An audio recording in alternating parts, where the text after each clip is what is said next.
Hello guys, म अहिले चाहिँ अन्जिरको बुट्टामा छु। अन्जिर फल्दैछ टन्नै, यो सर्लक्कै छ। एकदम दामी हुन्छ, यो स्वास्थ्यको लागि पनि राम्रो छ।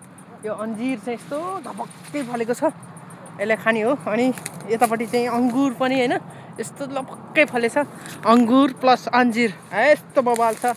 यो हाम्रै बगैँचामा हो होइन, खानुपर्छ। यो मौसम अनुसारको फल एकदम दामी छ। म तपाईँलाई देखाउनको लागि यसो साइडमा गएको थिएँ।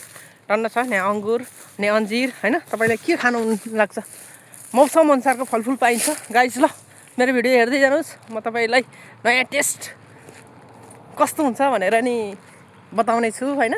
मेरो भिडियो हेर्दै जानुहोस्, मेरो च्यानललाई लाइक एन्ड सब्सक्राइब गरिदिनुहोस् गाइज होइन। सानोतिनो भिडियो हालिरहन्छु होइन, जे जस्तो भए पनि माया मारिदिनुहोस्, माया गरिदिनुहोस्, मारिदिनुहोस् होइन कि माया गरिदिनुहोस् होइन। अब यस्तै छ, अलि राम्रो कला चाहिँ छैन, जे छ आफूसँग त्यही देखाउन गइरहेको छु। जस्तो हुन्छ होइन त्यस्तै होइन, कुनै नो एडिटिङ होइन, एडिटिङ पनि गरिँदैन, एकदम नेचुरल जस्तो छु म त्यस्तै भिडियो चाहिँ अपलोड गर्नेछु तपाईँहरूलाई होइन।